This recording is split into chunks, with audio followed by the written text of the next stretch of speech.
hope you all are doing well. I hope you all are doing well. Welcome to Daring Dialogues. I'm your host today, Shantae Charles. I want to thank you, first of all, for your time and your attention. We've got a few announcements to get through so you know where we are going. All right, so you know where we are going. Um, we are wrapping up season 14. So anything that we are doing beyond Tuesday is going to be a bonus for season 14. All right. Tomorrow, we are only going to be on one platform tomorrow. And that platform is going to be Facebook. We will be at our page, Black Table Talk, and we're going to have a special guest by the name of Andre Henry. Andre Henry is an activist, author, and musician. He produced for the previous Super Bowl, I think the Super Bowl that had um, the combination of rappers. He produced a song for that Super Bowl. Andre has been in the activism space for quite a bit of time, and we're going to be talking to him about his book entitled All the White Friends That I Couldn't Keep. So make sure that you join us Tuesday on Black Table Talk at 11 a.m. Eastern Standard Time for that broadcast. Okay? It's going to be an interview. It won't be me reading, it will be me interviewing Andre. All right. The other thing is later this week, also on Facebook, we are going to be doing a little bit of karaoke. It's going to be probably in the late afternoon time, but I wanted to do that in celebration of us making 130,000 followers on our Facebook page. So we'll be doing a little bit of karaoke for this month. And the theme is going to be love songs that taught me. So more than likely, we'll probably either do that um, Friday, late Friday afternoon, we'll do the karaoke. Also on Friday is going to be a mutual aid help session on Facebook. So look for that post. Usually, when we do mutual aid, it is to help people who might need something minor. They might need a couple of dollars for gas, or they might need a couple of dollars for groceries. And so that mutual aid post will go up on Friday on our Black Table Talk page. So please be on the lookout for that. We usually respond to the first um, 10 people that respond on that post with their Cash App. Mutual aid is given to them. All right. So again, that post for mutual aid is going to go up on February 28th. It will probably go up at 12 o'clock when we have time to see the posts and see the responses. And we'll be taking the first 10 people on that mutual aid post. All right. So if you know somebody that needs help, let them know on Friday, Black Table Talk, 12 p.m. We'll be putting up our mutual aid post. And the first 10 people to respond to that post with their Cash App, they will receive mutual aid help. Okay? All right. So let's get into today's readings. And again, I just explained um, what to do and when that's going to happen, when that mutual aid is going to happen. All right. So I'm going to go ahead and put our chat on subscriber only. That's going to happen when that mutual aid is going to. All right. So if you are a subscriber to this page, I welcome you to make comments.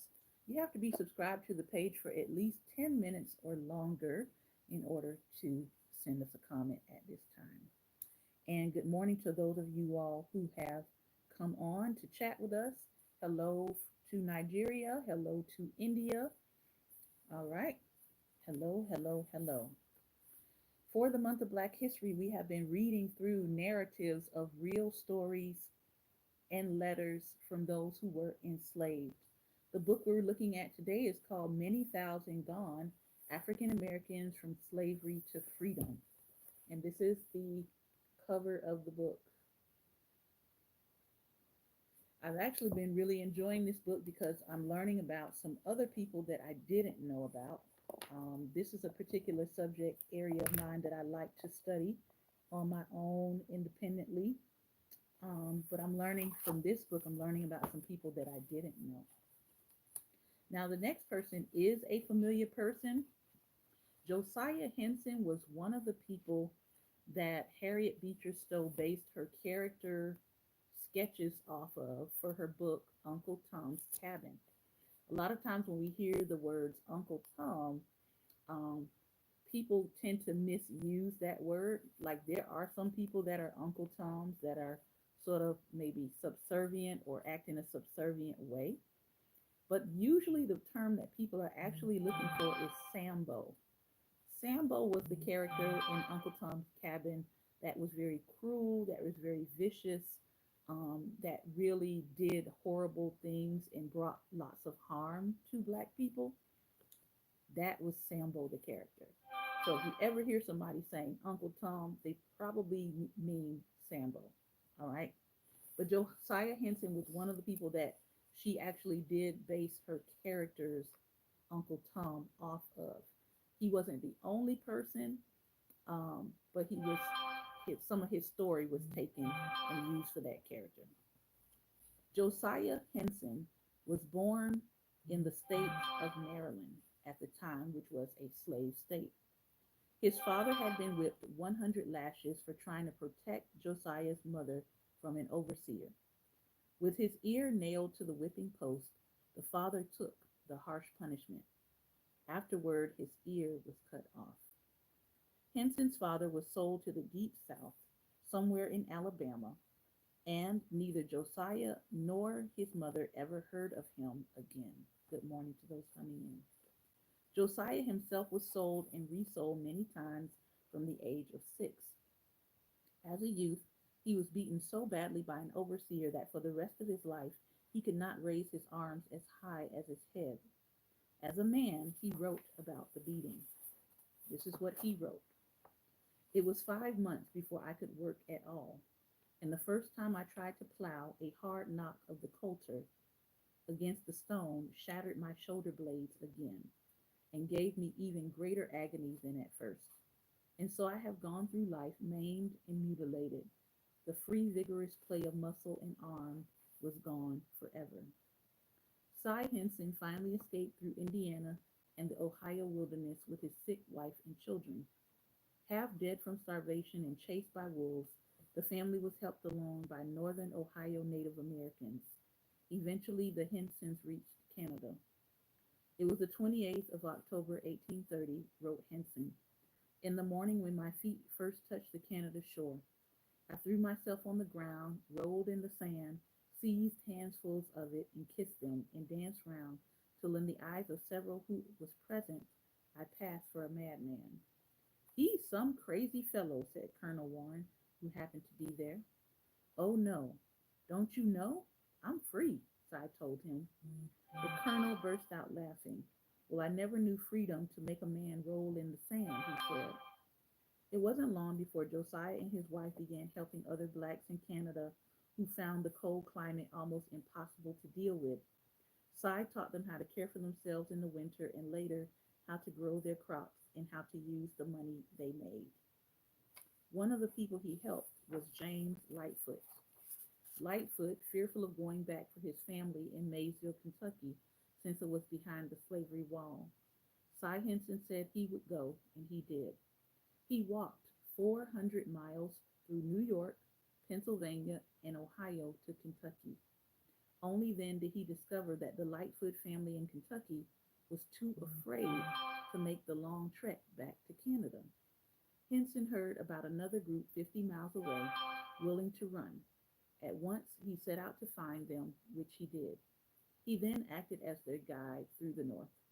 There was an unusually large number of them, 30, from various southern states. Bringing them out as a group, Cy Henson crossed the Ohio River with them and went on up through Cincinnati. He took the Underground Road through the Quaker town of Richmond, Indiana, and on to Canada. A year later, Henson went back for the Lightfoot family. This time they were willing to follow him. Though slave hunters pursued them as far as Lake Erie, they made a successful escape and journeyed on to Canada. Josiah, fearful that he would be re enslaved through the fugitive slave law, actually wound up leaving his wife and children and sailed to England. He was the first fugitive enslaved person given an audience with Queen Victoria. He went on to become a Methodist minister and a prominent abolitionist in England. And that's the story of Josiah Henson. The Underground Road was named for the deed of an actual man born into slavery who one day ran away from slavery. It became the name given to all the secret trails that led north and to the system of human helpers of all races who braved prison and even death to lead the running aways to freedom. T. Davids inspired the first use of the term Underground Road. On a day in 1831 that seemed ordinary, full of pain and hard work for him, Davids discovered that he had changed. He wondered how it had happened that on this day he could not bear to be a slave a moment longer. It was time for him to make his way north, and so he ran. Tease knew where he was going. There were friends across the Ohio River waiting. North would be somewhere there, and on and on. Word of that had come to him on the plantation. Whispers about liberty had made their way through the servants' quarters and onto the fields. They spread on the wind down to the river bank. Tease had an idea of what it was to be free. It meant that he might rest without fear covering him like a blanket as he slept. It meant that nobody could buy or sell him. Not all those who were slaves had the daring to escape. It wasn't that Tease was without fear, but like others before him, given the chance, he'd take it. There were those black and free who combed the river bank looking to help the running aways. And there were certain Presbyterian ministers from the South who had formed a new church and had settled in the counties of southern Ohio. They were known to be friends of the enslaved. Like ever present eagles with fierce, keen eyes, they too watched the great river for the running aways. Trusted to be a good servant, Tease had taken his life into his own hands and had run. And now he hurried. Look for the lantern. That had been the urgent message passed along the slave quarters for those who were running at night. Listen for the bell. Word was that the long distant sound of a bell clanging could be heard from across the wide river when the wind was right. Other times the bell seemed to clang up and down the shore. The river might be covered in fog, and hidden deep in the midst on the shore, a running away could clearly hear the bell. He could follow its ringing all the way over into a safe house. Tease Davids would have to find a way across the great water if he was ever to be free. With luck, he might find a usable boat or raft along the shore. What would he do if there was nothing to ride on? Capture for him was unthinkable, and he kept on running. Heard tell that on the other side, a slave is no longer such. They say that on the other side of the wide water, a slave is a free man. That was the word and the truth that all Kentucky enslaved persons believed. He kept that in mind as he ran. He looked back knowing what he would see. There were the planter and his men coming after him, the slave owner. Some called him master. Tease wouldn't when he could avoid it. Friends waiting across the river was the word he could count on, if only he could get to the friends. He had been running for some time, almost as though he were dreaming. He lifted one leg and then the other. Whatever had possessed him to try to break out? Now he was at the Kentucky shore and it was empty. There was no boat to row, no raft to pole. The distant Ohio shore seemed farther than far. There was nothing for it but to swim. Tease waded into the water, tired out before he began. The cold wet of the river shocked him, revived him. He knew to calm himself down and soon got his mind in hand. He began moving his arms, swimming in clean, long strokes. About halfway across, Tease thought he had heard a bell. The sound gave him strength, and he swam on. It took the slave owner time to locate a skiff, but a small boat was found at last. He and his men shoved off and gave chase. The slave owner never let him out of his sight. Even when T staggered from the water onto the Ohio shore, the owner glared through the mist and pinpointed the dark, exhausted figure. Think we have him now, he said. He blinked to get the wet from his eyes. It was one blink too many. Teese Davids was gone, disappeared. It's not believable, the owner said. I saw him before my eyes, and now he's gone. Vanished. Is not possible, but there it is. The slave owner searched the shore every which way. He looked into ditches. He and his men beat the bushes and crept into caves and gazed up into the trees. They poked the haystacks in the fields. They talked to people in the slavery hating settlement of Ripley, Ohio, and they had their suspicions, but not one of the townsfolk would admit to having seen anybody running away. The Kentucky slave owner never again saw Cleese Davis. Imagine that kind of solidarity. We often talk about uh, we often talk about snitching, right? But imagine that kind of solidarity that no one in the entire town snitched. No one in the entire town gave him up. The Kentucky slave owner never saw him again. Well, I'm going home, he said finally. He and his men crossed the river again and returned to Kentucky. Only one way to look at it, he told everyone at home, shaking his head in disbelief. Teese must have gone on an underground road. Teese Davis made his way north through all of Ohio, all the way to Sandusky on Lake Erie. There at last he settled a free man and the first to travel the Underground Road. Later, the Underground Road took on an inspiring new name in honor of the amazing steam trains on parallel rails then coming into their own in America, the Underground Railroad. Those who guided the running aways along the highly secret system had the cleverness to call themselves conductors, the name used on the steam railway trains. Safe houses and secret hiding places known to the conductors were called stations and depots, after railway stations and railway depots. Eventually, T. Davis became a conductor on the Underground Railroad, helping other running aways escape. Our last reading for today is going to be the Nat Turner Rebellion. Now, take this downstairs.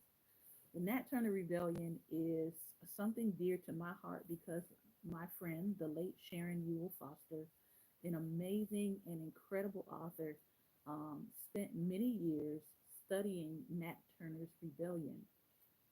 She traveled to the area of South Hampton. She interviewed the people who still lived there that were descendants. She interviewed Nat Turner's descendants. And she was able to go to the courthouse there and read the actual documents of the trial. From that, from her research, she wrote a two-part series on Nat Turner's Rebellion. I highly recommend that you check it out because she was able to prove that through his court record that he never confessed to the crime. He never confessed to the rebellion or leading it or any of that.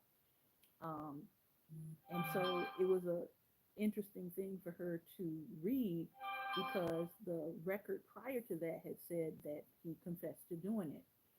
So she was able to help um, really adjust and correct the historical record. She was also given Nat Turner's Bible, which she was able to deliver to the National Museum of African American History and Culture. She was able to deliver his Bible to the museum. So before she passed away, those were some of her major accomplishments in terms of correcting Nat Turner's actual story, what actually happened to him, and then taking his Bible that had been um, given to her for safekeeping and to deliver it to the museum. The Nat Turner Rebellion. Nat Turner was born the year of the Gabriel Prosser Uprising in 1800. The rebellion he led is the most well known of the major slave revolts and I'm going to say in the United States. Turner died in 1831, the year T. Davis vanished on the Underground Road. Abolitionist William Lloyd Garrison founded his anti slavery newspaper, The Liberator, in the same year.